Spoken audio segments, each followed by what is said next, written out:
اعوذ باللہ من الشیطان الرجیم بسم اللہ الرحمن الرحیم الم تروا ان اللہ سخر لکم ما فی السماوات وما فی الارض واسبغ علیکم نعمہ ظاہرۃ وباطنہ ومن الناس من یجادل فی اللہ بغیر علم ولا ہدی ولا کتاب منیر صدق اللہ العظیم۔ کیا تم نے دیکھا نہیں کہ اللہ تعالیٰ نے تمہارے لیے مسخر کر دیا ہے جو کچھ کے آسمانوں میں ہے اور جو کچھ کے زمین میں ہے؟ یعنی یہ کہ آسمان کے اندر سورج ہے، چاند ہے، یہ سب تمہاری ضرورتیں بہم پہنچانے میں لگے ہوئے ہیں۔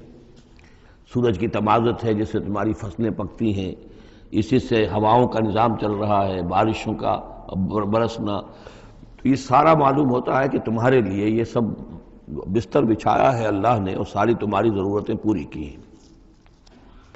وَأَسْبَغَ عَلَيْكُمْ نِعَمَهُ، اور اس نے تم پر اپنی ساری نعمتیں مکمل کر دی ہیں، پوری کر دی ہیں۔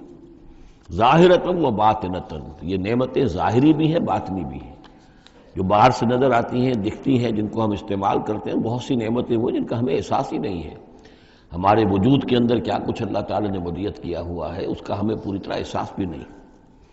وَمِنَ النَّاسِ مَن يُجَادِلُ فِي اللَّهِ بِغَيْرِ عِلْمٍ، یہ آیت آ چکی ہے سورہ حج میں۔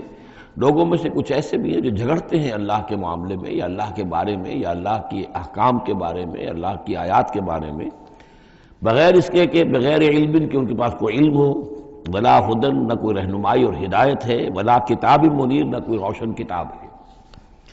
وَإِذَا قِيلَ لَهُمُ اتَّبِعُوا مَا أَنزَلَ اللَّهُ قَالُوا بَلْ نَتَّبِعُ مَا وَجَدْنَا عَلَيْهِ آبَاءَنَا، اور جب ان سے کہا جاتا ہے کہ پیروی کرو اس کی جو اللہ نے نازل فرمایا ہے، قرآن اتارا ہے، اس کی پیروی کرو، قالوا، وہ کہتے ہیں، بل نتبع ما وجدنا علیہ آباءنا، بلکہ ہم تو پیروی کریں گے اس کی کہ جس کو پر ہم نے پایا ہے اپنے آباء و اجداد کو۔ اور آج کل خاص طور پر یہ لوک ورثہ اور ہماری پرانی روایات، قومی روایات، اور ہماری جو ہیں ہر علاقے کا ایک کلچر ہے، اس کلچر کو زندہ کیا جائے، کروڑ ہر روپیہ ان چیزوں میں صرف کیا جاتا ہے۔ اولو کان الشیطان یدعوہم الی عذاب السعیر، خواہ شیطان ان کو پکار رہا اور بلا رہا ہو، یہ جو باتیں بنا رہے ہیں در حقیقت یہ شیطان کی دعوت اور اس کی تبلیغ ہے در حقیقت، جس کو انہوں نے قبول کیا ہے۔ یدعوہم الی عذاب السعیر، اور وہ انہیں بلا رہا ہے اس جہنم کے عذاب کی طرف۔ وَمَن يُسْلِمْ وَجْهَهُ إِلَى اللَّهِ وَهُوَ مُحْسِنٌ، اور جس شخص نے اپنا چہرہ اللہ کے سامنے جھکا دیا، تابع فرمان کر دیا اپنے چہرے کو الی اللہ، اللہ کی جانب، وَهُوَ مُحْسِنٌ، اور وہ احسان کی روش اختیار کرے، فَقَدِ اسْتَمْسَكَ بِالْعُرْوَةِ الْوُثْقَىٰ، تو اس نے تو مضبوط تھام لیا ہے، مضبوط کنڈے کو، اس کا ہاتھ پڑ گیا ہے۔ یہ سورہ بقرہ میں بھی یہ الفاظ آئے تھے آیت الکرسی کے فوراً بعد۔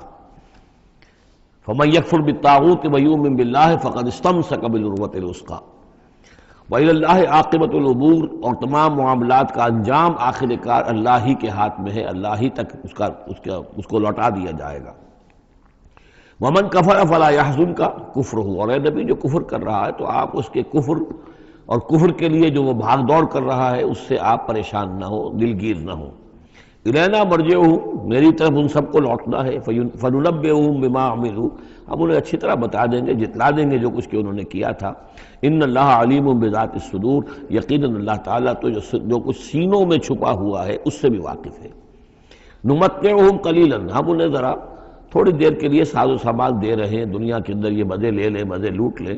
ثم نضطرہم الی عذاب غلیظ، پھر ہم انہیں کشاں کشاں لے آئیں گے، کھینچ کر پکڑ کر لے آئیں گے اس عذاب کی طرف جو بہت گاڑھا ہے۔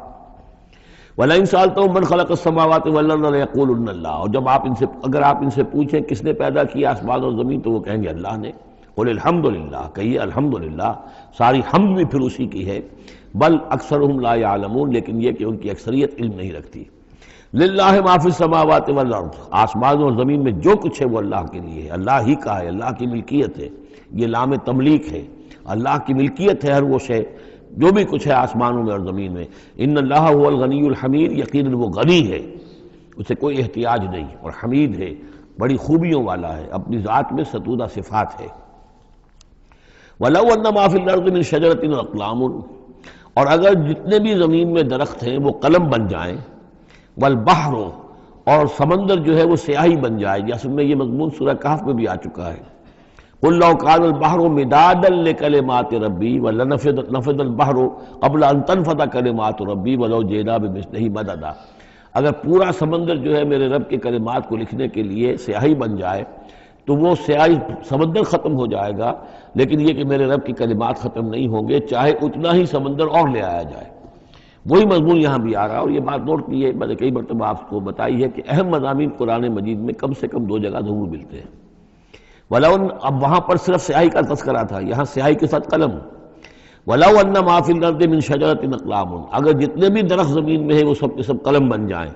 وَالْبَحْرُ، اور سیاہی جو ہے یہاں پہ اب محظوظ سمجھیے مدادن، اور بحر جو ہے سمندر جو ہے وہ سیاہی کی شکل اختیار کر لے۔ یمدہ من بعدہ سبعۃ ابحر، اور اس سیاہی کو پھر مزید پھیلائے اور بڑھائے 7 سمندر اور اس کے اندر جو ہے ڈال دیے جائیں۔ ما نفدت کلمات اللہ، اللہ تعالیٰ کی کلمات ختم نہیں ہوں گے۔ اور یہ میں عرض کر چکا ہوں، اس سے مراد کیا ہے کہ ہر شے جو اس کائنات میں ہے اللہ تعالیٰ کے کلمہ کن کا ظہور ہے، تو گویا کہ یہ تمام مخلوقات جو ہے کلمات اللہ ہے۔ اس اعتبار سے ظاہر بات ہے کہ احصاء کرنا ممکن ہی نہیں، اور آج کچھ نہ کچھ ہمیں اندازہ ہے کہ یہ کائنات کتنی وسیع و عریض ہے۔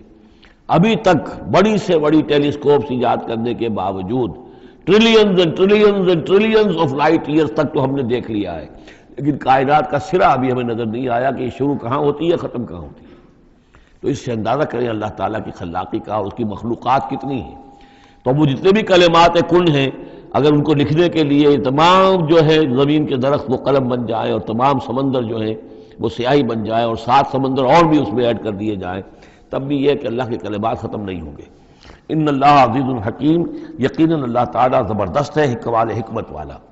اب ادھر تو اس میں تو اللہ تعالیٰ کی تخلیق کی وسعت اور عظمت کا تذکرہ ہو گیا، اب اس کا جو اس کے انتظام کا معاملہ، اس کی تدبیر جو ہے اس میں کس قدر یسر ہے، کتنی آسانی ہے، کتنی سہولت ہے اس کے لیے۔ یعنی اس کائنات کو جیسے کہ سورہ بقرہ میں آیت الکرسی میں بھی آیا تھا وَلَا يَئُودُهُ حِفْظُهُمَا، یہ آسمانوں اور زمین کی حفاظت اس پر کوئی بھاری نہیں ہے، مشکل نہیں ہے، اس کو جو ہے اس کے تھامنے میں، اس کے چلانے میں کوئی اس کے لیے یہ کام بوجھل نہیں ہے، وزنی نہیں ہے۔ وَلَا يَئُودُهُ حِفْظُهُمَا وَهُوَ الْعَلِيُّ الْعَظِيمُ، تو اسی کو یہاں فرمایا مَا خَلْقُكُمْ وَلَا بَعْثُكُمْ إِلَّا كَنَفْسٍ وَاحِدَةٍ، تم سب کو پیدا کرنا اور تم سب کو دوبارہ پیدا کر لینا اللہ تعالیٰ کے لیے ایسے ہی جیسے ایک نفس کا پیدا کر دینا، اللہ کے لیے یہ اتنا یسیر ہے۔ ان اللہ سمیع بصیر، یقیناً اللہ تعالیٰ سمیع ہے اور بصیر ہے۔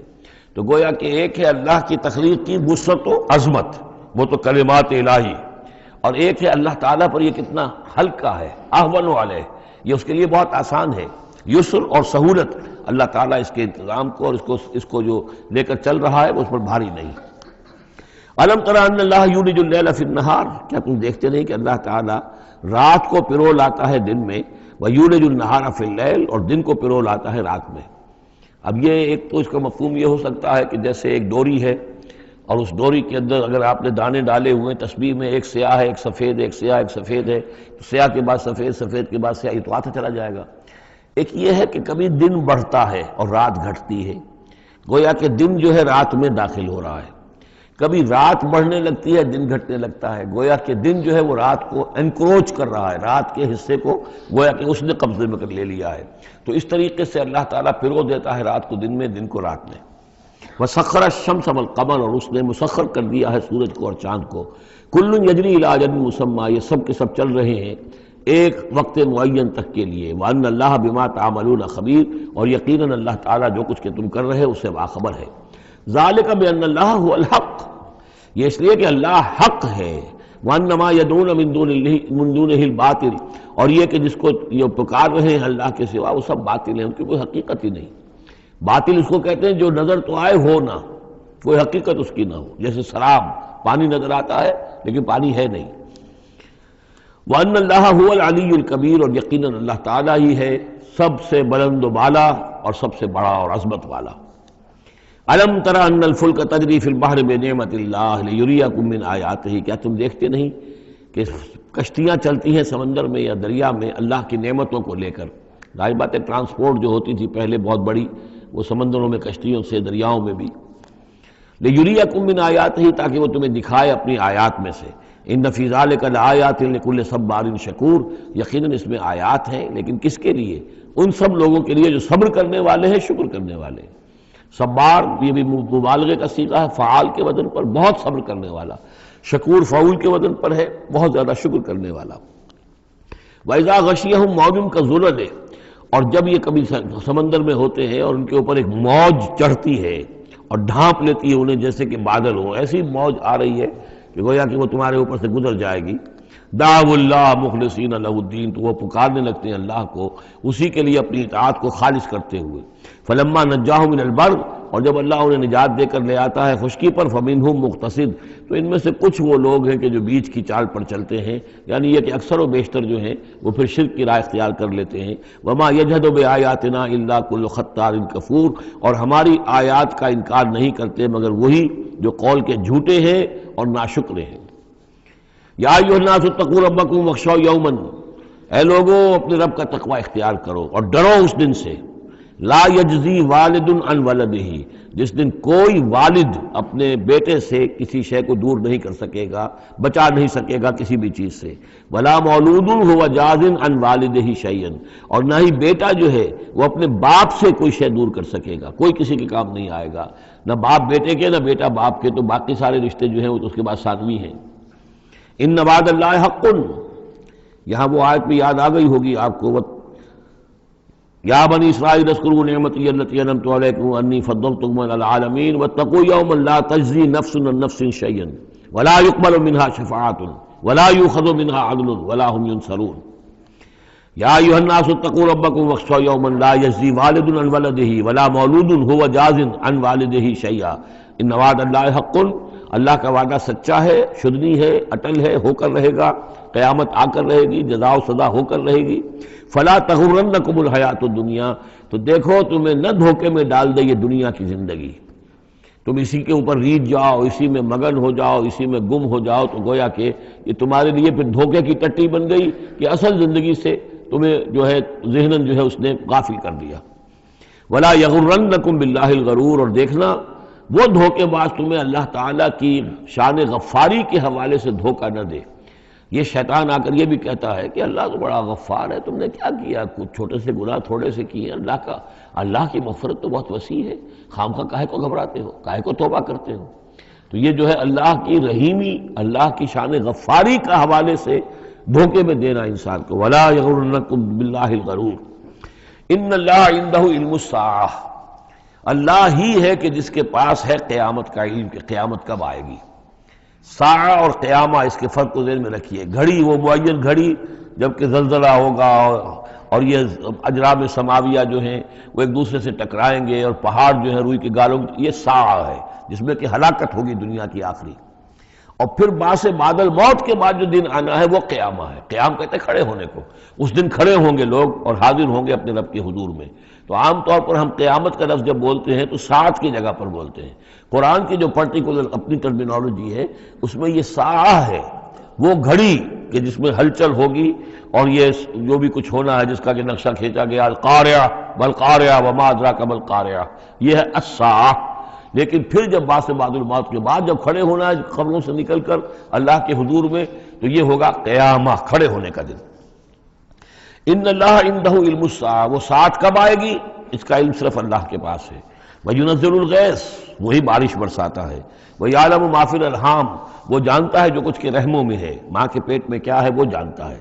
وَمَا تَدْرِي نَفْسٌ، اور کوئی جان نہیں جانتی ماذا تکسب غدا، کہ کل وہ کیا کمائی کرے گی۔ وَمَا تَدْرِي نَفْسٌ، اور کوئی جان نہیں جانتی بِأَيِّ أَرْضٍ تَمُوتُ، کہ کس زمین میں اس کی موت واقع ہوگی۔ ایک شخص ہے اپنے ملک سے صرف چند دن کے لیے کہیں باہر گیا، وہیں انتقال ہو گیا، اسے کبھی گمان بھی نہیں ہو سکتا تھا، سال ہر سال سے کہیں مقیم ہے وہاں موت نہیں آئی، اور کہیں گیا ہے اور وہاں موت آ گئی۔ تو کوئی نہیں جانتا کس زمین میں اس کی موت واقع ہوگی۔ ان اللہ علیم الخبیر، یقیناً اللہ تعالیٰ علیم اور خبیر ہے۔ یہ جو 5 چیزیں یہاں گنوائی گئی ہیں اس میں آج کل بڑا اشکال ہے، اور لوگ کہتے ہیں کہ یہ آپ پتہ چل جاتا ہے کہ ماں کے رحم میں جو ہے، ماں کے پیٹ میں بیٹا ہے یا بیٹی ہے۔ اس کے 2 اعتبار سے اس کو سمجھ لیجئے۔ اس آیت میں 5 چیزوں کا ذکر ہے۔ پہلی چیز میں حصر کا اسلوب ہے کہ یہ چیز صرف اللہ کو معلوم ہے، اگرچہ یہاں یہ نہیں لکھا ہوا ہے کہ اللہ کے سوا کوئی نہیں جانتا، پھر بھی چونکہ حصر کا اسلوب ہے، ان اللہ عندہ علم الساعہ، یقیناً اللہ ہی ہے جس کے پاس ہے قیامت کا علم، ساعت کا علم۔ اس میں بھی گویا کہ نفی ہو گئی کہ کوئی اور نہیں جانتا۔ دو آخری چیزوں میں بھی نفی ہے، وما تدری نفس ماذا تکسب غدا، کوئی نہیں جانتا کہ کل وہ کیا کمائے گا، اس میں بھی کیٹیگوریکل نفی ہے اس کی۔ وما تدری نفس بأی ارض تموت، یہ بھی پھر کیٹیگوریکل نفی ہے کہ نہیں کوئی جانتا، کوئی جان نہیں جانتی کہ کہاں اس کی موت واقع ہوگی۔ لیکن دو چیزیں جو ہے کیٹیگوریکل ڈینائل نہیں ہے۔ وَيُنَزِّلُ الْغَيْثَ، اللہ بارش برساتا ہے، یہ کہاں لکھا؟ نہ یہاں اس حصر کا اسلوب ہے، نہ یہ لکھا ہے کہ یہ کام جو ہے صرف اللہ کرتا ہے۔ اسی طرح یعلم ما فی الارحام، اللہ جانتا ہے جو کچھ کے رحموں میں ہے، اب یہ جو نہیں لکھا کہ کوئی اور نہیں جانتا۔ اس اعتبار سے قرآن مجید کے الفاظ جو ہیں ان کے اوپر تو اعتراض وارد ہو ہی نہیں سکتا۔ البتہ اعتراض اگر کچھ وارد ہوتا تو ایک حدیث پر ہوتا ہے۔ حدیث میں یہ آیا ہے کہ حضرت جبرائیل نے جب پوچھا تھا کہ مجھے قیامت کے بارے میں بتائیے، تو اس میں سے ایک روایت میں یہ الفاظ آئے ہیں کہ فی خمس لا یعلمہن الا اللہ، یہ قیامت کا علم جو ہے یہ تو ان 5 چیزوں میں سے ہے جنہیں اللہ کے سوا کوئی نہیں جانتا، اور وہاں حضور نے یہ ساری چیزیں گنوائی ہیں۔ اس کا جو ہے جواب وہ یہ ہے کہ رحم میں کیا ہے اس کا صرف ایک پہلو ہمیں معلوم ہوا ہے کہ وہ بیٹا یا بیٹی ہے، باقی جو کچھ ہے اس کے نہ معلوم کتنے پہلو ہیں، کتنا ذہین ہے، کس قدر فطین ہے، اس کے اندر کیا اوصاف ہے، اس میں کیا صلاحیتیں ہیں، شقی ہے یا سعید ہے، نیکوکار ہوگا بدکار ہوگا، کیا پتہ ہے، یا ہوگا یا ہوگی۔ تو اس سے یہ کہ اس کی جو حدیث کا بھی معاملہ ہے اس کی بھی جو ہے اس کی توجیہ موجود ہے، اس پہ کسی گھبرانے کی ضرورت نہیں ہے۔ ان اللہ علیم الخبیر، یقیناً اللہ تعالیٰ علیم اور خبیر ہے۔ سورۃ السجدہ، اب یہ سورہ مبارکہ آئی ہے، یہ 3 رکوعوں پر مشتمل ہے، اور اس میں بڑا ردم بہت تیز ہے، اور یہ ذہن میں رکھیے گا کہ یہ حضور کی بہت محبوب صورتوں میں سے ایک صورت ہے، اس لیے کہ آپ کا یہ رواج، آپ کا یہ معمول تھا کہ آپ جمعے کے روز صبح فجر کی پہلی رکعت میں اس سورہ سجدہ کی تلاوت فرمایا کرتے تھے۔ تو جن صورتوں کے ساتھ حضور کو خاص طور پر کوئی تعلق خاطر تھا اضافی طور پر، تو اس کا ہمیں اسی سے اندازہ ہوتا ہے کہ نمازوں میں آپ جو زیادہ پڑھتے تھے، تو فجر کی نماز جمعے کے دن اس میں بالعموم آپ کا یہ معمول تھا کہ یہ سورہ سجدہ جو ہے پوری 3 رکوع پوری جو ہے وہ پہلی رکعت میں پڑھتے تھے، اور دوسری رکعت کے اندر سورۃ الدہر، یا پھر یہ کہ کبھی کبھی ایسا ہوتا تھا کہ پہلی سورت میں سورہ جمعہ اور دوسری میں سورہ منافقون، وہ 2 رکوعوں کی صورتیں ہیں، لیکن یہ جو ہے یہ صورت خاصی طویل ہے۔ الف لام میم تنزیل الکتاب لا ریب فیہ من رب العالمین، اس کتاب کا اتارا جانا ہے کہ جس میں کوئی شک نہیں، کوئی فریب نہیں، رب العالمین کی طرف سے ہے۔ ام یقولون افتراہ، کیا یہ کہتے ہیں کہ یہ محمد نے خود گھڑ لی ہے صلی اللہ علیہ وسلم، خود لکھ لی ہے؟ بل هو الحق من ربک، نہیں، یہ الحق ہے تیرے رب کی طرف سے، لتنذر قوما ما اتاہم من نذیر، تاکہ خبردار کر دیں آپ اے نبی اس قوم کو کہ جس کے پاس کوئی نبی پہلے نہیں آیا، کوئی خبردار کرنے والا نہیں آیا۔ حضرت اسماعیل سے لے کر اور حضرت محمد تک بڑے طویل عرصے تک کوئی نبی اس نسل میں نہیں آیا، اس قوم میں نہیں آیا۔ لعلہم یہتدون، آپ خبردار کریں انہیں شاید تاکہ وہ ہدایت پائیں، شاید کہ وہ ہدایت پائیں، تاکہ وہ ہدایت پائیں۔ اللہ الذی خلق السماوات والارض وما بینہما فی 6 ایام، اللہ وہ ہے کہ جس نے پیدا کیا آسمانوں کو اور زمین کو اور جو کچھ ان دونوں کے مابین ہے 6 دنوں میں۔ ثم استوى علی العرش، پھر وہ متمکن ہو گیا تخت حکومت پر، تخت پر۔ ما لکم من دونہ من ولی، نہیں ہے تمہارے لیے اس کے مقابلے میں من ولی ولا شفیع، یہاں دون کا لفظ جو ہے مقابلے میں، اس کے خلاف، یعنی جب کہ وہ پکڑے تمہیں سزا دینا چاہے تو اس کے اس فیصلے کے کوئی آڑے نہیں آ سکتا، نہ کوئی ولی اور نہ کوئی شفیع۔ افلا تتذکرون، تو کیا تم تذکر نہیں کرتے، سمجھتے نہیں ہو، عقل سے کام نہیں لیتے۔ یدبر الامر من السماء الى الارض، وہ تدبیر کرتا ہے امر کی آسمان سے زمین کی طرف۔ ظاہر بات ہے کہ اللہ تعالیٰ کے جو فیصلے ہوتے ہیں، اور اس میں ایک تو ہے 1000 سال کا ایک نقشہ ہے جو اللہ بناتا ہے، پلاننگ ہے، جو اللہ کا ایک دن ہے، لیکن یہ کہ ہمارے حساب سے جو 1 سال ہے اس کے لیے بھی جو لیلۃ القدر آتی ہے وہ در حقیقت وہ اس سال کا بجٹ سیشن ہے کہ اس 1000 سال میں سے اس سال کے اندر کیا کیا ہونا ہے۔ تو اس طریقے سے اللہ تعالیٰ کا جو عالمی حکومت کا نظام ہے اس میں اس طریقے کی پلاننگ ہے. یدبر الامر من السماء الی الارض، وہ تدبیر کرتا ہے اپنے امر کی آسمان سے زمین کی طرف. فرشتے اترتے ہیں احکام کو لے کر کہ اب یہ کام یہاں پر ہونے ہیں، یہ امپلیمنٹیشن ہونی ہے. ثم یعرج الیہ، پھر وہ چڑھتا ہے اس کی جانب. جب یہ کام ہو گئے تو رپورٹیں جو ہیں وہ اللہ تعالیٰ کی جناب میں پھر پیش ہونے کے لیے جا رہی ہیں. فی یومن، اور یہ سارا معاملہ ہے ایک دن میں. مقدارہ الف سنۃ مما تعدون، جس کی مقدار ہے تمہارے حساب سے جو تم گنتی کرتے ہو تو 1000 برس. اب یہ سورہ حج میں بھی یہ آیت آ چکی ہے، ان یومن عند ربک کالف سنۃ مما تعدون. تیرے رب کا ایک دن جو ہے وہ تمہارے حساب کے 1000 سال کے برابر ہے. اور یہاں پر بھی یہ آ گیا کہ یہ تدبیر امر کے سلسلے میں اس کائنات میں جو بھی اللہ تعالیٰ کا فیصلہ ہوتا ہے تو وہ ہر 1000 سال کے لیے اس کا ایک نقشہ بن جاتا ہے. ذالک عالم الغیب والشہادۃ، وہ ہستی ہے جاننے والی ہر چھپی چیز کی اور ہر سامنے کی چیز کی. العزیز، جو زبردست ہے، الرحیم، رحم فرمانے والی ہے. الذی احسن کل شیء، جس نے کہ جو شے بنائی، کل شیء خلقہ، جو شے بھی اس نے بنائی بہت خوبصورت بنائی، بہت عمدہ بنائی. اس کی خلقت میں کوئی نقص تم نہیں دکھا سکتے، کہیں کوئی کوتاہی نہیں دکھا سکتے. وبدأ خلق الانسان من طین، اور انسان کی تخلیق کا آغاز کیا گارے سے. یہ تخلیق کا آغاز تو گارے سے ہوا، یا تو یہ کہ وہ آدم کی تخلیق جو ہے وہ جو جن مراحل سے ہو کر گزری ہے اس کو ہم کئی دفعہ دیکھ چکے ہیں، یا جیسے کہ میں نے سورہ مومنون کے شروع میں عرض کیا کہ خود ہر انسان کی بھی جو تخلیق ہو رہی ہے اس کا بھی اصل تو جو ہے کہ باپ کے جسم میں جو نطفہ بن رہا ہے تو وہ بھی تو ظاہر بات ہے کہ زمینی جو غذا ہے اور وہ مٹی ہی کی کشید جو ہے وہی چیزیں ہیں کہ جس کے ذریعے سے وہ اس کا نطفہ بنتا ہے. لیکن اس کے بعد ثم جعل نسلہ من سلالۃ من ماء مہین، پھر یہ جو نسل چلی ہے آدم کی علیہ الصلوۃ والسلام، اب یہ چلی ہے اس بے قدر پانی کی کہ نچڑا ہوا پانی جو ہے سلالۃ من ماء مہین، اس سے اب یہ نسل آگے چل رہی ہے. پہلا مرحلہ آدم کا مٹی سے آدم تک، اب آدم سے آگے جو تناسل کا معاملہ چل رہا ہے نوع انسانی کا، ریپروڈکشن جس نظام سے ہو رہی ہے اس کا یہ نسل جو ہے اس میں یہ ذریعہ بن رہا ہے. ثم سواہ ونفخ فیہ من روحہ، اب یہاں سما جو آ رہا ہے گویا کہ نسل انسانی میں سے جو بھی کوئی ایک بچہ جو ہے اس کو اللہ تعالیٰ اس کی نوک پلک سنوار دیتا ہے، ونفخ فیہ من روحہ، اور اس میں پھر پھونکتا ہے اپنی روح میں سے. یہ میں عرض کر چکا ہوں کہ یہ حدیث نبوی سے جو بڑی پختہ حدیث ہے حضرت عبداللہ ابن مسعود رضی اللہ تعالیٰ عنہ سے، اس میں یہ ہے کہ 40 دن نطفے کی شکل ہے، 40 دن مضغہ ہے، بلکہ درمیان میں علقہ ہے، اور پھر 120 دن کے بعد اللہ تعالیٰ فرشتے کو بھیجتا ہے جو اس میں روح پھونکتا ہے. وَنَفَخَ فِيهِ مِن رُوحِهِ وَجَعَلَ لَكُمُ السَّمْعَ وَالْأَبْصَارَ وَالْأَفْئِدَةَ، اور اس نے تمہارے لیے بنا دیے ہیں کان بھی اور آنکھیں بھی، اور تمہیں عقل بھی دی ہے یا دل بھی، جو بھی چاہے کہہ لیں، اس لیے کہ دل کی بھی ایک عقل ہے اور ایک عقل حیوانی ہے. قَلِيلًا مَا تَشْكُرُونَ، بہت ہی کم ہے جو شکر تم کرتے ہو. وَقَالُوا أَإِذَا ضَلَلْنَا فِي الْأَرْضِ أَإِنَّا لَفِي خَلْقٍ جَدِيدٍ، اور یہ کہتے ہیں کہ جب ہم زمین میں گم ہو جائیں گے، رل مل جائیں گے، مٹی ہو کر مٹی میں مل جائیں گے، تحلیل ہو جائیں گے. اور آج کا کوئی نوجوان کہے گا جبکہ اس کے تو ایٹم جو ہے وہ بھی منتشر ہو گئے، اس کے الیکٹرانز بھی پتہ نہیں کہاں سے کہاں گئے، اب اسی کے جسم سے کھاد بن گئی ہے، وہ اس کا جسم کھاد بن گیا ہے، اور وہ کھاد جو ہے وہ پلانٹس کے اندر آ گئی ہے، اور وہ پلانٹس جو ہیں وہ بکری نے کھا لیے ہیں، اور بکری سے کہیں سے کہاں پہنچ گئے، کیسے جمع ہوں گے اس کے اجزاء.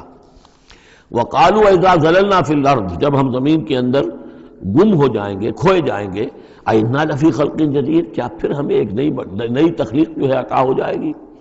بل ہم بلقاء ربہم کافرون، حقیقت میں یہ اپنے رب کی ملاقات کا انکار کر رہے ہیں، کیونکہ انہیں معلوم ہے کہ ان کے کرتوت کیا ہیں. ظاہر بات ہے جس کے دل کے اندر اللہ کے لیے خلوص اور محبت ہے اور دل راب دل رہیس، تو اسے یہ بھی یقین ہوگا میرا پروردگار بھی مجھ پر شفقت فرمائے گا، رحم فرمائے گا. آپ اگر مخلص ہیں اللہ کے ساتھ تو اللہ تعالیٰ کی طرف سے بھی رحمت کی امید ہوگی، تو پھر تو انسان ملنا چاہے گا. یہ لوگ انکار کرنا چاہتے ہیں اللہ سے ملاقات کا، اعتراض یہ کر رہے ہیں کیسے ہو سکتا ہے، کیسے پیدا ہو سکتے ہیں. حالانکہ بے وقوف یہ دیکھیں کہ اگر تمہیں وہ پہلی مرتبہ پیدا کر سکتا ہے تو دوبارہ پیدا کرنا کیسے مشکل ہوگا. تو تمہیں پہلے بھی پیدا کیا، زمین ہی سے اجزاء آئے ہیں، سارے ایٹمز وہیں سے آئے ہیں، وہیں سے ہو کر تمہارے وجود جو ہے وہ بنا ہے.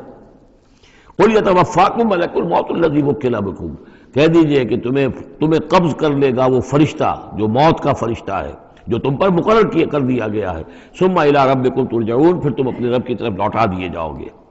وَلَوْ تَرَىٰ إِذِ الْمُجْرِمُونَ نَاكِسُو رُءُوسِهِمْ، اور کاش کہ تم دیکھ سکو وہ منظر جبکہ یہ مجرم کھڑے ہوں گے سر ڈالے ہوئے اپنے پروردگار کے سامنے، ربنا ابصرنا وسمعنا، وہ کہیں گے پروردگار اب ہم نے دیکھ لیا، حقیقت ہم پر منکشف ہو گئی، اب ہم نے سن لیا، ہر بات جو ہے ہم نے پا لی، فرجینا، تو ایک دفعہ ہمیں دنیا میں لوٹا دے، نعمل صالحا، اب ہم نیک عمل کریں گے، انا موقنون، اب ہمیں یقین آ گیا، ایمان کیا، ایمان سے بھی آگے کی بات، اب تو پورا یقین ہمیں حاصل ہو گیا، وَلَوْ شِئْنَا لَآتَيْنَا كُلَّ نَفْسٍ هُدَاهَا، اگر اسی طرح ہم نے ہدایت دینی ہوتی پردے اٹھا کر تو دنیا ہی میں ہم سب کو جو ہے ہدایت دے دیتے۔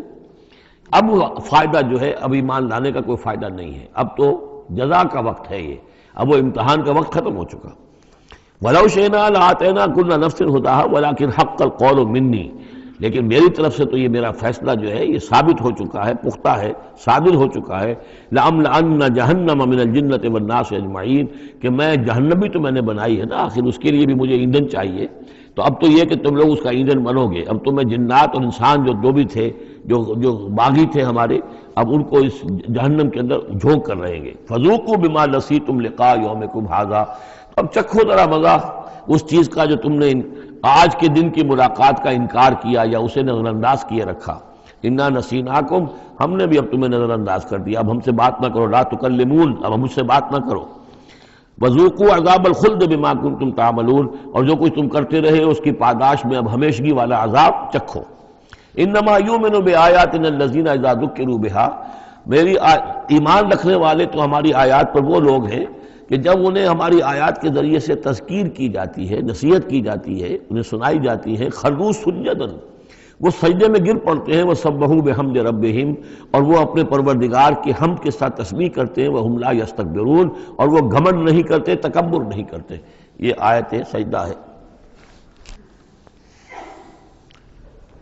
تتجافی جنوبہم عن المضاجع، رات کے اوقات میں ان کے پہلو بستروں سے دور رہتے ہیں، علیحدہ رہتے ہیں، رات کو یبیتون لربہم سجدا وقیاما، ایک تو وہ شخص ہے کہ جو ساری رات پڑا سوتا رہتا ہے، اور ایک وہ ہے کہ جو وقفے سے اٹھتا ہے، اللہ کو یاد کرتا ہے، کبھی کھڑا ہے کبھی سجدہ کر رہا ہے، تو ان کے پہلو جو ہیں وہ ان کے بستروں سے علیحدہ رہتے ہیں، یدعون ربہم خوفا وطمعا، اپنے رب کو پکارتے رہتے ہیں، دعا کرتے رہتے ہیں اپنے رب سے، خوف کے ساتھ بھی اور طمع کے ساتھ بھی، انہیں امید بھی ہوتی ہے، لالچ بھی ہوتا ہے کہ اللہ تعالیٰ رحم فرمائے، مغفرت فرمائے، لیکن ڈر بھی رہتا ہے کہ کہیں ہماری پکڑ نہ ہو جائے۔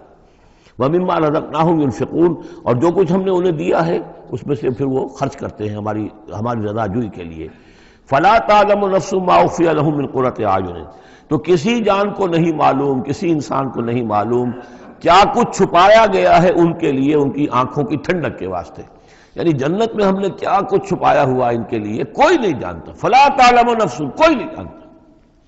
اسی مضمون کو اصل میں حضور نے ادا کیا ہے کہ ما لا عین رات ولا اذن سمعت وما خطر علی قلب بشر، باقی جو چیزیں بیان کی گئی ہیں ان کے بھی اصل حقیقت تو وہاں کھلے گی، لیکن پھر بھی یہ تو ابتدائی نزول ہے، پہلی مہمان نوازی ان چیزوں سے ہے جن کا کہ قرآن مجید میں ذکر ہے، جن کو کہ ہم سمجھ سکتے ہیں۔ اصل نعمتیں جو جنت کی ہیں وہ تو یہ فلا تعلم نفس، کوئی نہیں جانتا کیا کچھ چھپایا گیا ان کے لیے اللہ تعالیٰ نے، کیا کچھ تیار کر کے رکھا ہوا ہے ان کی آنکھوں کی ٹھنڈک کا سامان۔ جزاء بما کانوا یعملون، وہ بدلہ ہوگا ان کے اعمال کا۔ افمن کان مومنا کمن کان فاسقا، تو بھلا ایک شخص کہ جو مومن ہے کیا وہ ایسا ہو جائے گا جیسے فاسق ہو، کیا ان کا انجام برابر ہوگا؟ لا یستوون، نہیں وہ برابر نہیں ہو سکتے۔ اما الذین آمنوا وعملوا الصالحات، یقیناً وہ لوگ جو ایمان لائے اور جنہوں نے نیک عمل کیے، فلہم جنات المأویٰ، ان کے لیے تو وہ باغات ہیں جہاں ان کو ٹھکانہ دیا جائے گا، نزلا بما کانوا یعملون، اور یہ ہوگی ان کی ابتدائی مہمان نوازی۔ نزل عربی میں کہتے ہیں مہمان جیسے ہی آئے، نزیل اترا ہے وہ اپنی سواری سے، گھوڑے سے آیا ہے، اونٹ پر آیا ہے، آپ کے دروازے کے سامنے آ کر وہ اترا ہے، اونٹ کو بٹھایا ہے اس سے اترا ہے، یا آج کار سے اتر رہا ہے، تو اب یہ نزیل ہے اس وقت۔ اس نزیل کے لیے نزل فوری طور پر، موسم کے اعتبار سے ٹھنڈا ہے یا گرم ہے، آپ فوری طور پر لاتے ہیں، یہ نزل ہے۔ پھر وہ اب آپ کے پاس ٹھہر گیا ہے، آپ نے اس کے لیے کمرے کا بندوبست کیا ہے، وہ وہاں پر اس نے استراحت کی ہے، اب آپ نے اہتمام کے ساتھ اس کے لیے کھانا تیار کروایا، یہ ہے ضیافت، ضیف اب بنا ہے وہ، تو جیسے آیا ہے وہ نزیل ہے، اور جب گھر میں آپ کے ٹھہر گیا تو اب ضیف ہے، وہ پھر ضیافت ہوگی۔ تو وہ چیزیں جو ہیں ما لا عین رات ولا اذن سمعت وما خطر علی قلب بشر، یہ اصل میں ضیافت خداوندی ہے، اور یہ نزل ہے جس کا ذکر قرآن مجید میں اس تفصیل سے آیا ہے۔ وَأَمَّا الَّذِينَ فَسَقُوا فَمَأْوَاهُمُ النَّارُ، اور جو لوگ سرکش تھے اور جنہوں نے نافرمانی کی تھی ان کا ٹھکانہ آگ ہے۔ کلما ارادوا ان یخرجوا منہا، جب بھی وہ چاہیں گے کہ وہاں سے نکل بھاگیں، اعیدوا فیہا، پھر انہیں اسی میں لوٹا دیا جائے گا۔ وقیل لہم ذوقوا عذاب النار الذی کنتم بہ تکذبون، اور ان سے کہا جائے گا چکھو اب مزہ اس عذاب کا، آگ کے عذاب کا جس کو تم جھٹلاتے رہے تھے۔ وَلَنُذِيقَنَّهُم مِّنَ الْعَذَابِ الْأَدْنَىٰ دُونَ الْعَذَابِ الْأَكْبَرِ لَعَلَّهُمْ يَرْجِعُونَ۔ یہ ہے آیت نمبر 21 اس سورہ مبارکہ کی، اور آیت نمبر 41 تھی سورہ الروم کی۔ ظہر الفساد فی البر والبحر بما کسبت ایدی الناس لیذیقہم بعض الذی عملوا لعلہم یرجعون۔ ہم لوگوں کے کرتوتوں کے کچھ اعمال کی سزا دنیا میں دے دیتے ہیں، شاید کہ یہ جاگ جائیں، ہوش میں آ جائیں اور یہ لوٹ آئیں، پلٹ آئیں، توبہ کریں۔ یہاں فرمایا ہم لازماً انہیں چکھائیں گے مزہ چھوٹے عذاب کا، ادنا، عذاب الادنا، دون العذاب الاکبر، اس بڑے عذاب سے پہلے پہلے۔ لعلہم یرجعون، شاید کہ یہ جاگ جائیں، شاید کہ ہوش میں آ جائیں، شاید کہ لوٹ جائیں، شاید کہ توبہ کریں۔ یہ بات جو ہے آ چکی ہے کہ رسول جب بھی بھیجے جاتے تھے تو اللہ تعالیٰ کی طرف سے اس قسم کی تنبیہات کا سلسلہ آتا تھا تاکہ لوگ بیدار رہیں۔ وَمَنْ أَظْلَمُ مِمَّنْ ذُكِّرَ بِآيَاتِ رَبِّهِ ثُمَّ أَعْرَضَ عَنْهَا، اس سے بڑھ کر ظالم کون ہوگا جس کو نصیحت کی گئی اب اس کے رب کی آیات کے حوالے سے پھر بھی اس نے اعراض کیا۔ یعنی ایک تو نصیحت کوئی کر رہا ہے، وہ اپنا جو فلسفہ بھگار رہا ہے یا کوئی اپنی عقل لڑا رہا ہے، اپنی منطق لڑا رہا ہے، ایک یہ کہ اللہ کی آیات کے ذریعے سے تذکیر کر رہا ہے، پھر بھی اس سے اعراض کریں۔ ثم اعرض عنها انا من المجرمین منتقمون، ایسے مجرموں سے تو ہم انتقام لے کر رہیں گے۔ وَلَقَدْ آتَيْنَا مُوسَى الْكِتَابَ فَلَا تَكُنْ فِي مِرْيَةٍ مِّن لِقَائِهِ، اور ہم نے موسیٰ کو کتاب دی تھی، اور یہ جملہ متردہ بیچ میں آیا ہے کہ اے نبی آپ بالکل شک میں نہ رہیے اس کی ملنے سے یا اس کی ملاقات کے۔ اس کا ایک ترجمہ یہ کیا گیا ہے کہ شب معراج میں حضرت موسیٰ سے بھی حضور کی ملاقات ہوئی تھی، تو اس کی طرف اشارہ ہے کہ آپ کی جو ملاقات ہوئی تھی وہ موسیٰ ہی سے ہوئی تھی، اس میں کوئی شک نہ کیجیے۔ لیکن زیادہ جو قرین قیاس ہے اور جو سیاق و سباق کے ساتھ مناسبت رکھتا ہے وہ یہ ہے، تو اے نبی آپ بالکل کوئی شک نہ رکھیں اس بات میں کہ جو کتاب موسیٰ کو دی گئی تھی وہ واقعتاً اللہ کی طرف سے تھی، کتاب کا ملنا اللہ کی طرف سے تھا، اور اس قرآن کا ملنا جو آپ کو ملی ہے یہ بھی اللہ کی طرف سے ہے۔ اور حضور سے خطاب کرتے ہوئے بھی در حقیقت یہاں پر روح سخن جو ہے وہ لوگوں سے ہے کہ تم کوئی شک نہ کرو کہ تورات اللہ نے ہی دی تھی حضرت موسیٰ کو، اور قرآن اللہ ہی نے دیا ہے محمد کو صلی اللہ علیہ وسلم۔ وَجَعَلْنَاهُ هُدًى لِبَنِي اسرائیل، اور اس کو ہم نے ٹھہرایا تھا، بنا دیا تھا ہدایت، رہنمائی بنی اسرائیل کے لیے۔ وَجَعَلْنَا مِنْهُمْ أَئِمَّةً يَهْدُونَ بِأَمْرِنَا لَمَّا صَبَرُوا، اور ان میں سے پھر ہم نے ایسے امام اٹھائے، پیشوا اٹھائے، رہنما اٹھائے کہ جو لوگوں کو ہمارے حکم سے وہ ہدایت کرتے تھے، رہنمائی کرتے تھے، تورات کی تعلیم کرتے تھے، تورات کو سمجھاتے تھے، نیکی کا حکم دیتے تھے، امر بالمعروف و نہی عن المنکر کرتے تھے۔ لما صبروا، لیکن یہ کام وہ کر سکتے تھے جب خود صبر کی روش اختیار کر لیں۔ اگر آدمی اپنی تمام توانائیاں اور قوتیں زیادہ سے زیادہ عیش، زیادہ سے زیادہ دولت جمع کرنے پر کرے گا تو وقت کہاں سے لائے گا ان کاموں کے لیے؟ اور اس کام کے لیے تو ظاہر بات ہے آپ کو بدی پر کسی کو روکنا ہے، ٹوکنا ہے، نہیں منکر کرنا ہے تو کوئی صبر بھی کرنا پڑے گا، کوئی مصیبت بھی آئے گی، کوئی تکلیف بھی آئے گی، کوئی آپ کو ستائے گا بھی، گالیاں دے گا، اور اگر حکومت کے خلاف آپ نے کوئی بات کہی ہے تو حکومت آپ کو سزا دے گی۔ لہذا صبر کے بغیر یہ کام نہیں ہوتے۔ وَجَعَلْنَا مِنْهُمْ أَئِمَّةً يَهْدُونَ بِأَمْرِنَا، اب ہر شخص کے ہم میں سے یہ خواہش پیدا ہونی چاہیے کہ اللہ تعالیٰ ہمیں بھی، اگر بنی اسرائیل میں سے اللہ تعالیٰ نے بہت سے لوگ ایسے اٹھا دیے جن کی یہ تعریف کی جا رہی ہے، جعلنا منہم ائمۃ یہدون بامرنا لما صبروا، اللہ تعالیٰ ہمیں توفیق دے کہ ہم بھی اس امت مسلمہ میں اسی کام کے کرنے والے بن جائیں، تاکہ لوگوں کو خیر کی طرف بلائیں، حق کی طرف دعوت دیں، لیکن اس کے لیے اپنے لیے صبر اختیار کرنا ضروری ہے۔ کم سے کم اپنا جو ہے اسٹینڈرڈ آف لیونگ رکھیں، تاکہ یہ کہ ہم اپنا وقت سپیئر کر سکیں، جس کو تبلیغی بھائی کہتے ہیں تفریغ الاوقات، اوقات فارغ نہیں کریں گے اپنے، سارا وقت تو لگا ہوا ہے آپ پیسہ کمانے میں، اس لیے کہ اس کے ایک خاص قسم کا معیار زندگی بنا لیا ہے، اور اس کو مینٹین کرنے کے لیے اب جتنا کچھ آپ کو چاہیے، اب دن رات ایک کریں گے تو آپ اپنے اس معیار زندگی کو مینٹین کر سکتے ہیں۔ گویا کہ اب ہم اس معیار زندگی کو پوج رہے ہیں، ہمارے پاس اب وقت ہی نہیں ہے، صلاحیت کہاں لگائیں، کس وقت میں لگائیں، کیا کام کریں۔ لیکن صبر کی روش ہوگی اور پھر قرآن مجید کے ساتھ وہ تعلق ہوگا تو پھر انشاءاللہ تعالیٰ اللہ تعالیٰ نے انسان میں بڑی صلاحیتیں رکھی ہیں، بڑی قوتیں رکھی ہیں، مسجود ملائک بنایا ہے، اللہ کے کریشن کا کلائمیکس ہے، یہ تو اللہ تعالیٰ کی یوں سمجھیے کہ تخلیق کا نقطۂ عروج ہے، تو اس کے اندر صلاحیتیں ہیں. آدمی ارادہ کر لے، ہمت کرے، فیصلہ کر لے، تو پھر یہ کہ اللہ تعالیٰ جو ہے اس کے لیے راستے کھول دیتا ہے. وَجَعَلْنَا مِنْهُمْ أَئِمَّةً يَهْدُونَ بِأَمْرِنَا لَمَّا صَبَرُوا وَكَانُوا بِآيَاتِنَا يُوقِنُونَ. ایک تو یہ کہ صبر کریں اور ہماری آیات کے اوپر پورا یقین ہو. إِنَّ رَبَّكَ هُوَ يَفْصِلُ بَيْنَهُمْ يَوْمَ الْقِيَامَةِ فِيمَا كَانُوا فِيهِ يَخْتَلِفُونَ.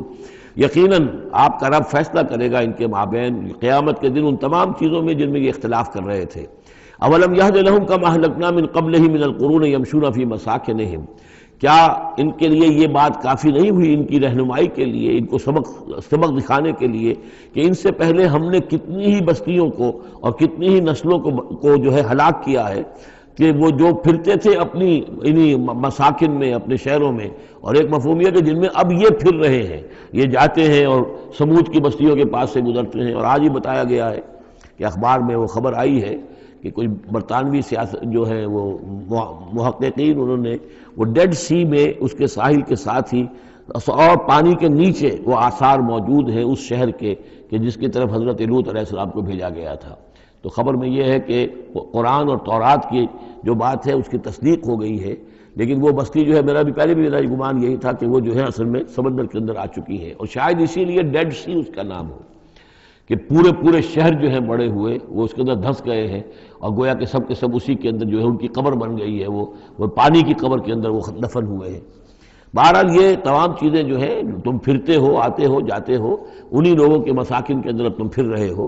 ان فی ذلک لآیات فلا یسمعون. اس میں یقیناً نشانیاں ہیں، تو کیا تم عقل سے کام نہیں لیتے، سنتے نہیں ہو؟ اولم یروا انا نسوق الماء الى الارض الجرز. کیا انہوں نے دیکھا نہیں کہ ہم پانی کو ہانک کر لے جاتے ہیں ایک ایسی زمین کی طرف جو چٹیل پڑی ہے، بے آب و گیا ہے. فنخرج به زرعا تاکل منه انعامهم وانفسهم. پھر ہم اس کے ذریعے سے اس پانی میں کھیتی اگا دیتے ہیں کہ جس میں سے کھاتے ہیں ان کے مویشی بھی اور خود یہ بھی. افلا یبصرون. تو کیا یہ دیکھتے نہیں ہیں؟ وَيَقُولُونَ مَتَىٰ هَٰذَا الْفَتْحُ إِن كُنتُمْ صَادِقِينَ. اور وہ یہ کہتے ہیں کب ہوگا یہ فیصلہ، اگر تم سچے ہو تو بتاؤ اے مسلمانوں، یہ قیامت یا عذاب یہ کب آئے گا؟ قُلْ يَوْمُ الْفَتْحِ لَا يَنْفَعُ الَّذِينَ كَفَرُوا إِيمَانُهُمْ. کہہ دیجئے وہ جو فیصلے کا دن ہوگا پھر اس دن کافروں کا ایمان لانا ان کے لیے ہرگز مفید نہیں ہوگا. ایمان لانا غیب میں اب، جبکہ وہ حقائق جو ہیں وہ غیب کے پردے میں چھپے ہوئے ہیں، تب وہ مفید ہے. لیکن جب فیصلہ ہو جائے گا اور جب تمام حقائق جو ہیں وہ نگاہوں کے سامنے آ جائیں گے، یوم الفتح لا ينفع الذین کفروا ایمانہم ولا هم ينظرون. اور پھر انہیں کوئی مہلت نہیں ملے گی کہ اب وہ کوئی توبہ کر لیں یا کوئی اپنی اصلاح کر لیں. فاعرض عنہم. تو اے نبی آپ ان سے اعراض فرمائیے، ان سے درگزر کیجئے، ان کی باتوں پر زیادہ نہ جائیے. منتظر انہم منتظرون. آپ بھی انتظار کیجئے اور یہ بھی انتظار کر رہے ہیں. اب اس کے بعد آ گئی ہے سورہ احزاب. 8 سورتیں مکی اب ختم ہو گئی. سورۃ الفرقان، سورۃ الشعراء، سورۃ النمل، سورۃ القصص، پھر سورۃ العنکبوت، سورۃ الروم، سورۃ لقمان اور سورۃ السجدہ. اب یہ سورت ہے واحد، اور یہ نوٹ کر لیجیے اچھی طرح، اس کا جوڑا ہے سورہ نور کے جو ہم پڑھ چکے ہیں. پہلے 14 سورتوں کے بعد ایک سورت آئی مدنی، سورہ نور. اب 8 مکی سورتوں کے بعد ایک سورت آئی ہے، یہ سورہ احزاب. اور اتنی گہری مناسبت ان کے مضامین میں، معاشرتی احکام، زمانہ نزول کے اعتبار سے یہ 1 سال پہلے نازل ہوئی ہے سورہ نور سے. یہ سن 5 زمانہ نزول ہے، وہ سن 6 زمانہ نزول ہے. چنانچہ جو معاشرتی احکام آئے ہیں ان میں بھی آپ کو یہ ترتیب ملے گی کہ پردے کے ابتدائی احکام اس صورت میں آئے ہیں. اور پردے کے ابتدائی احکام سے مراد کیا ہے؟ گھر سے باہر نکلتے ہوئے عورت کو کیا کرنا ہے، مسلمان عورت کو کیا کرنا ہے.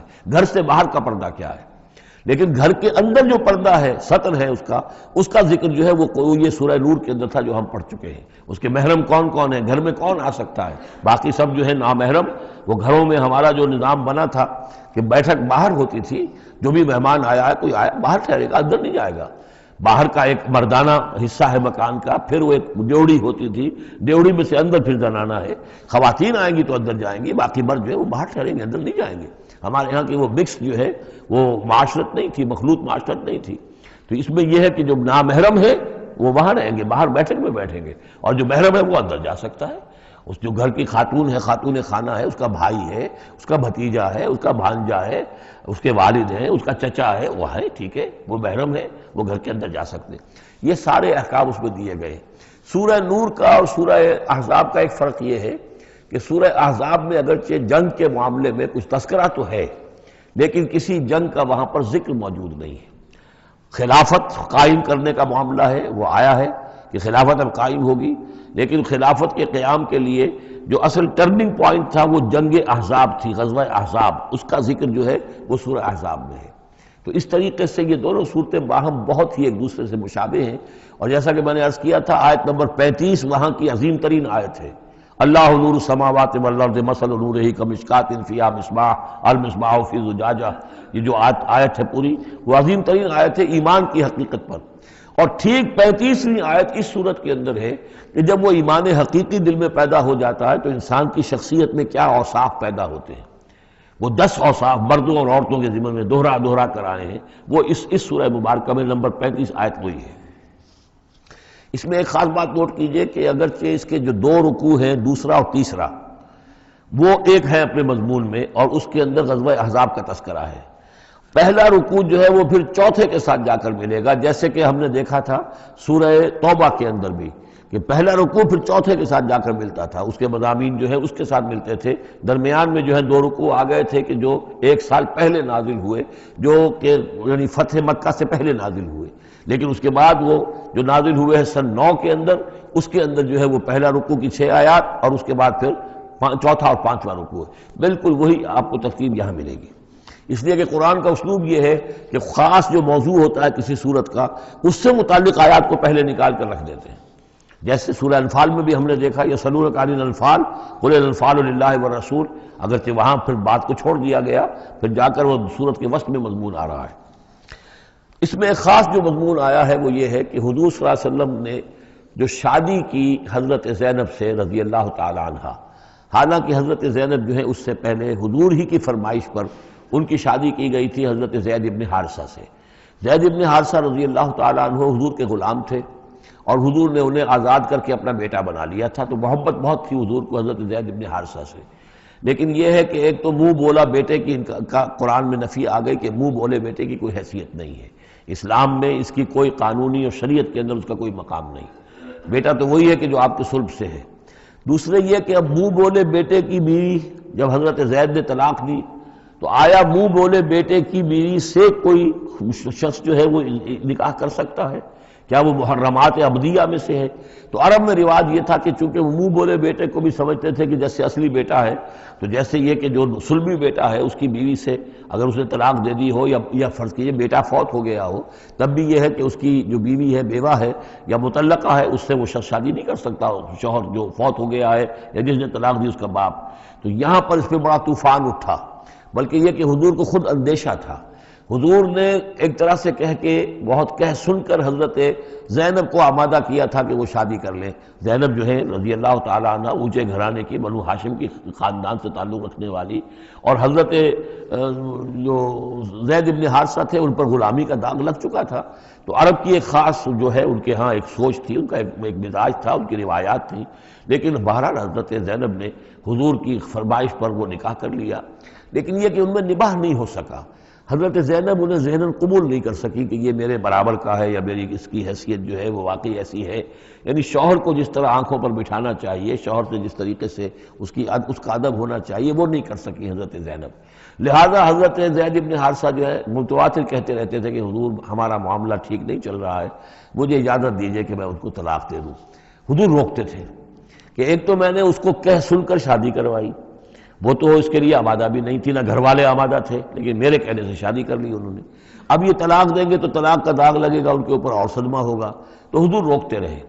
لیکن شاید یہ بھی دل میں آپ کے خیال تھا کہ اگر خدا نہ خواستہ زید نے طلاق دے ہی دی تو پھر زینب کی دل جوئی اس کے بغیر ممکن نہیں ہوگی کہ میں خود پھر ان سے شادی کروں، لیکن میں کیسے شادی کروں گا جبکہ میں نے تو زید کو اپنا منہ بولا بیٹا بھی کہا تھا، تو اس حوالے سے تو سکینڈل بن جائے گا، اور پورے لوگ جو ہیں دشمن تو موجود ہیں، مارے آستین منافقین بھی موجود تھے، وہ اس کو ایک ایشو بنا لیں گے میرے خلاف۔ یہ ہے پس منظر جو پہلے رکوع میں آ رہا ہے۔ یا ایھا النبی اتق اللہ، اے نبی اللہ کا تقوی اختیار کیجئے، ولا تطع الکافرین والمنافقین، اور کافروں اور منافقوں کی باتیں نہ مانیے۔ میں آپ کو عرض کروں اطاعت امر صرف حکم دینے کو نہیں کہتے بلکہ مشورے کو بھی کہتے ہیں، اور اطاعت صرف کسی کا حکم ماننے کو نہیں کہتے، کسی کی بات کو وزن دینا، توجہ سے سننا، یہ بھی اس میں شامل ہے۔ وَلَا تُطِعِ الْكَافِرِينَ وَالْمُنَافِقِينَ، آپ ان کافروں اور منافقین کی بات کا دھیان نہ کریں۔ ان اللہ کان علیما حکیما، یقیناً اللہ تعالی علیم ہے اور حکیم ہے۔ وَاتَّبِعْ مَا یوحیٰ الیک من ربک، اور پیروی کیجئے اس کی کہ جو آپ کی طرف، آپ کے رب کی طرف سے وحی کی جا رہی ہے۔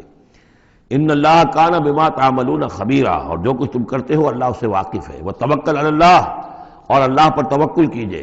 وکفیٰ باللہ وکیلا، اور اللہ ہے کافی ہے آپ کے توکل کے لیے، آپ کے لیے سہارا۔ یعنی یہ کہ آپ لوگوں کی جو پروپیگنڈا ہوگا اس کا اندیشہ ہے آپ کو، اس کا بالکل دھیان نہ کیجئے۔ ما جعل اللہ لرجل من قلبین فی جوفہ، اللہ تعالیٰ نے کسی انسان کے دل میں دو دل نہیں رکھے، کسی کے سینے میں، کسی کے پیٹ میں، یہاں پہ جوف جو ہے خالی جگہ کو کہتے ہیں، تو سینے کے اندر، کیونکہ یہ کیویٹی کہلاتی ہے، چیسٹ کیویٹی، اور پھر دوسری جو ہے ایبڈومینل کیویٹی ہے، تو اس میں دو دل نہیں رکھے ہیں، مطلب دل ایک ہی ہوتا ہے۔ اسی طریقے سے گویا کہ بات کہی جا رہی ہے، کہنے کو تو ہم کہہ دیتے ہیں کہ دل جو ہے اور ہمارے دل یکجا ہو گئے ہیں، دل سے دل مل گیا، رہتا تو دل ہی رہتا، ایک ہی رہتا ہے انسان کا اپنا دل۔ لیکن اسی طریقے سے کسی شخص کی دو مائیں نہیں ہوتی، ماں تو وہی ہوتی ہے جس نے اس کو جنا ہے، اور کسی شخص کا بیٹا جو ہے، بیٹا وہی ہوتا ہے جو اس کی صلب سے پیدا ہوا ہو۔ باقی یہ ہے کہ منہ بولا بیٹا جو وہ بیٹا نہیں بن جاتا۔ وما جعل ازواجکم اللہ، اور نہیں اللہ نے بنایا ہے تمہاری ان بیویوں کو، اللہ تظاہرون منہن، کہ جن سے تم زہار کر بیٹھتے ہو۔ یا زہار کا مضمون سورہ مجادلہ میں آئے گا۔ عربوں میں روایت یہ تھا کہ بہت ناراض ہو گئے، بیوی سے کہہ دیا تم تو میری ماں کی طرح ہو، گویا کہ اب یہ ہمیشہ کے لیے حرام ہو گئے۔ طلاق مغلظ کا بھی مغلظ در مغلظ طلاق ہو گئی، اب وہ کسی طرح بھی اس کے لیے اس سے کوئی تعلق رکھنا جائز نہیں ہے۔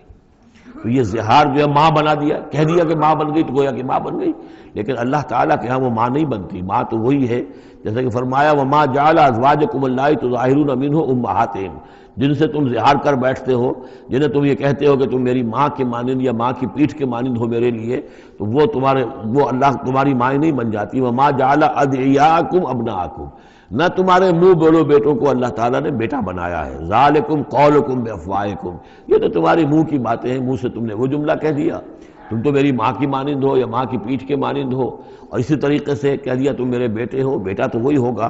واللہ یقول الحق، اللہ تعالیٰ حق فرما رہا ہے، وہو یہدی السبیل، اور وہی سیدھے راستے کی طرف ہدایت دینے والا ہے۔ ادعوہم لآبائہم، لوگوں کو پکارا کرو ان کے باپوں کے ساتھ، باپوں کے نام کے ساتھ، چنانچہ یہ حکم ہے۔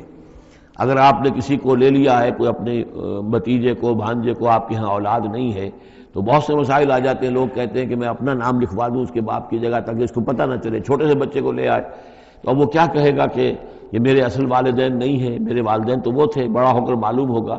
تو ایک یعنی سمجھیے کہ سائیکولوجیکل شوق جو پہنچتا ہے، اس سے بچانے کے لیے بعض لوگ سوچتے ہیں کہ ہم اپنا ہی نام درج کروا دیں وہاں پر اور اس کا نام ولدیت اسی کی، لیکن نہیں، یہ حرام مطلق ہے۔ قرآن مجید کا یہ صاف حکم ہے، قول یہ ادعوہم لآبائہم، ان کو پکارو ان کے نام، ان کے باپوں کے نام کے حوالے سے۔ اسی لیے پہلے حضرت زید کو لوگ کہتے تھے زید ابن محمد، اس لیے کہ حضور نے انہیں اپنا بنایا ہوا تھا متبنہ اور منہ بولا بیٹا۔ یہ آیتیں جب نازل ہوئی تو پھر اب وہ رہ گئے زید ابن حارثہ، دوبارہ وہ زید ابن محمد اب نہیں رہے۔ ادعوہم لآبائہم هو اقسط عند اللہ، یہی زیادہ مبنی بر انصاف ہے اللہ کے نزدیک۔ فإن لم تعلموا آباءهم فإخوانكم في الدين، اور اگر تم جانتے نہیں ان کے باپ کو، کہیں کوئی بچہ جو ہے چھوٹا سا بچہ کہیں مل گیا ہے، معلوم نہیں، نہ اس کو ہوش تھا، ایسا ہوا ہے پارٹیشن کے وقت بہت ہوا ہے، پوری گاڑی جو ہے آ رہی تھی، سب کے سب جو ہے وہ قتل کر دیے گئے، کوئی بچہ کہیں پر زندہ مل گیا ہے، اور ایسے لوگ، ان سے ملاقات بھی ہوئی ہے ایک صاحب سے لاہور میں، اب ان کو کسی نے لے کر پال لیا ہے، ٹھیک ہے، لیکن یہ کہ اگر اب معلوم نہیں کہ ان کے باپ کا نام کیا ہے، کوئی نہیں جانتا، نہیں ہے اگر تم اس کے باپ کا نام نہیں جانتے، فَإِن لَمْ تَعْلَمُوا آبَاءَهُمْ فَإِخْوَانُكُمْ فِي الدِّينِ وَمَوَالِيكُمْ، وہ تمہارے دینی بھائی شمار ہوں گے اور وہ تمہارے رفیق ہیں، تمہارے موالی ہیں۔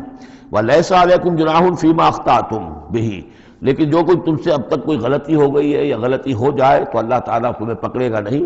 وَلَكِن مَا تَعَمَّدَتْ قُلُوبُكُمْ، لیکن جو بھی کچھ تم اپنے دلوں سے پورے ارادے کے ساتھ کرو گے تو اس پر یقیناً اللہ تعالیٰ جو ہے حساب لے گا۔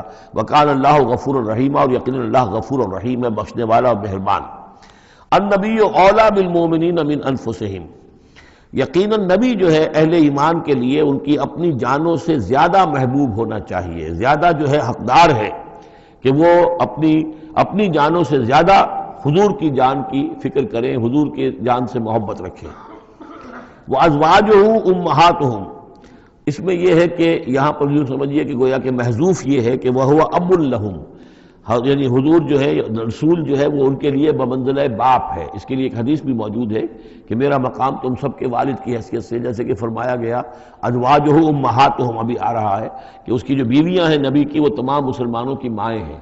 اسی لیے ہم ام المومنین حضرت عائشہ، ام المومنین حضرت خدیجہ الکبریٰ، ام المومنین حضرت صفیہ، تو یہ تمام جو ہے صفیہ ہیں، تو یہ سب کی سب جو ہے ام المومنین ہیں۔ تو النبی اولیٰ بالمومنین من انفسہم وہو اب لہم، ان کے لیے باپ کے درجے میں ہے۔ بلکہ یہ کہ یہ بعض جو ابتدائی قاری تھے وہ تو اس کے ساتھ پڑھتے بھی تھے اس کو، وَأَزْوَاجُهُ أُمَّهَاتُهُمْ، اور اس کی بیویاں جو ہے وہ ان کی ماؤں کا درجہ رکھتی ہیں۔ وَأُولُو الْأَرْحَامِ بَعْضُهُمْ أَوْلَىٰ بِبَعْضٍ فِي كِتَابِ اللَّهِ، باقی یہ ہے کہ جو رحمی رشتے ہیں، جو سگے بہن بھائی ہیں، رحمی جن کے رشتے ہیں، وہ اللہ کی کتاب میں، شریعت میں وہ ایک دوسرے سے قریب تر ہیں۔ یہ الفاظ آ چکے ہیں سورہ انفال کی بھی آخری آیت کہ یہ اپنے بھائیوں کے ساتھ جو بھی بھلا سلوک کرو۔ انصاری اور مہاجر بھائی بن گئے تھے، انہوں نے اپنی زندگی میں اپنے گھر تقسیم کر دیے یا اپنی دکانیں تقسیم کر دی، وہ ٹھیک ہے۔ زندگی میں جو بھی تم چاہو، الا ان تفعلوا الی اولیاءکم، تم اپنے بندوں کے ساتھ جو خیر بھی کرنا چاہو اپنے بھائیوں اور دوستوں کے ساتھ کرو، لیکن وراثت میں ظاہر بات ہے منہ بولے بھائی کا کوئی حصہ نہیں، منہ بولا بیٹے کا کوئی حصہ نہیں۔ اور وہ جو بنا دیے گئے تھے انصاری اور مہاجر آپس میں بھائی، وہ بھائی چارہ جو ہے وہ بھی وراثت کے اندر نہیں چلے گا۔ وراثت جو ہے وہ تو جو اصل رحمی رشتے ہیں انہی میں ہے۔ وَأُولُو الْأَرْحَامِ بَعْضُهُمْ أَوْلَىٰ بِبَعْضٍ فِي كِتَابِ اللَّهِ مِنَ الْمُؤْمِنِينَ وَالْمُهَاجِرِينَ، اہل ایمان اور مہاجرین ان سب کا معاملہ یہی ہے۔ إِلَّا أَن تَفْعَلُوا إِلَىٰ أَوْلِيَائِكُمْ مَعْرُوفًا، ہاں تم اپنے دوستوں کے ساتھ کوئی نیک سلوک کرو، بھلائی کرو، ان کو کچھ اپنے زندگی کے اندر تم اگر کچھ ہبہ کرنا چاہتے ہو ہبہ کر سکتے ہو، یہ سارے کام ہو سکتے ہیں، لیکن قانون اور شریعت اور وراثت اس میں ان کا کوئی حصہ نہیں۔ کان ذالک فی الکتاب مستورا، یہ تمام چیزیں جو ہے کتاب میں پہلے سے لکھی ہوئی ہیں۔ اس لیے بھی کہ یہ چیزیں جو آ چکی ہیں، اول تو یہ کہ تورات میں بھی ہوں گی، لیکن سورہ نساء میں بھی یہ باتیں آ چکی ہیں، اسی طریقے سے سورہ انفال میں بھی آ چکی ہیں۔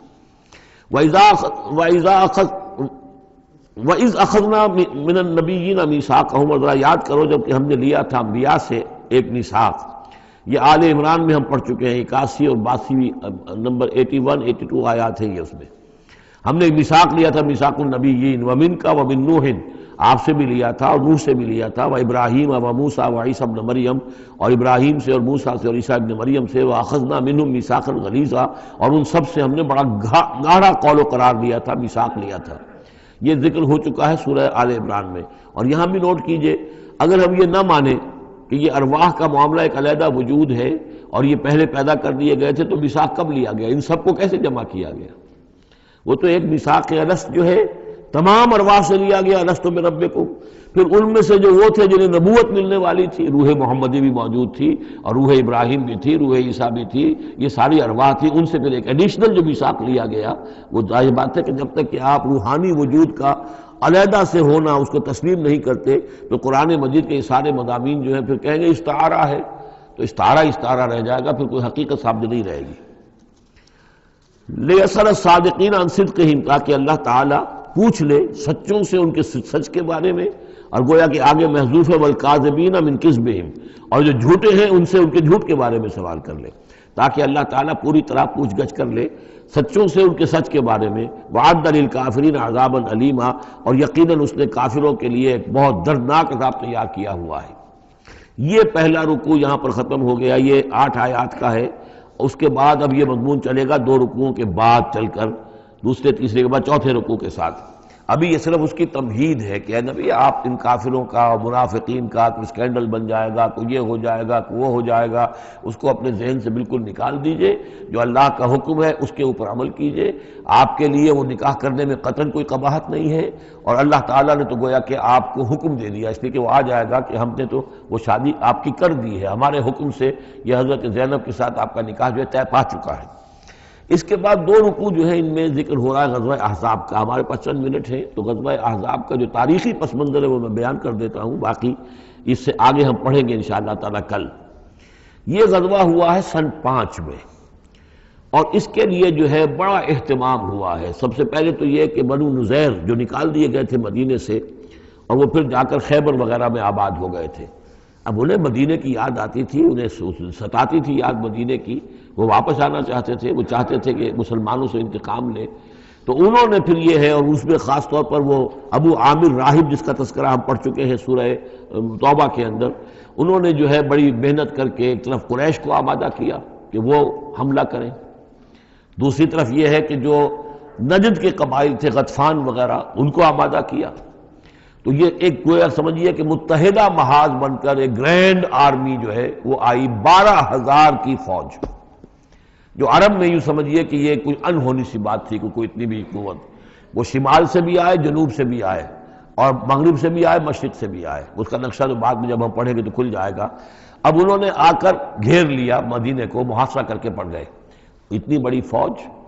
حضور کے پاس کل اس وقت جو تعداد بنتی تھی 3,000 کی تھی مدینے کے اندر، جن میں کہ منافقین بھی تھے۔ اور دوسری یہ کہ عقب میں وہ بنو قریظہ بھی موجود تھے، ایک قبیلہ بڑے طاقتور قبیلہ تھا، بڑا قبیلہ تھا، ان کی گڑھیاں تھیں، ان کے قلعے تھے، وہ موجود تھے۔ اب پیچھے وہ موجود ہیں، اندیشہ ہے کہ کہیں وہ غداری کریں، جیسے کہ اس سے پہلے بنو قینقاع نے کی یا بنو نذیر نے کی، اس وقت وہ غداری کریں گے، اور اس کی خبریں بھی مل گئی تھی کہ سلسلہ جنبانی ہو چکا ہے اور باہر سے وہ لشکر آ گیا ہے۔ دو طرف مدینے کے حرات ہیں، چٹانیں ہیں لاوے کی، سیاہ پتھر ہیں اور چکنے ہیں، ان کے اوپر نہ اونٹ چل سکتا ہے اور نہ گھوڑا دوڑ سکتا ہے۔ تو وہ جو حرات ہیں مدینے کے دو طرف، وہ تو گویا کہ ایک اللہ تعالیٰ کی طرف سے ایک نیچرل پروٹیکشن جو ہے مدینہ کو ملی ہوئی ہے۔ اب دو طرف جو رہ گئے تو اس میں پیچھے تھے، یہ عقب میں جو ہے یہ بنو قریظہ کی گڑھیاں تھیں، اور سامنے کا علاقہ تھا کہ جہاں سے لشکر آ کر جو ہے انہوں نے جو حملہ کرنا تھا۔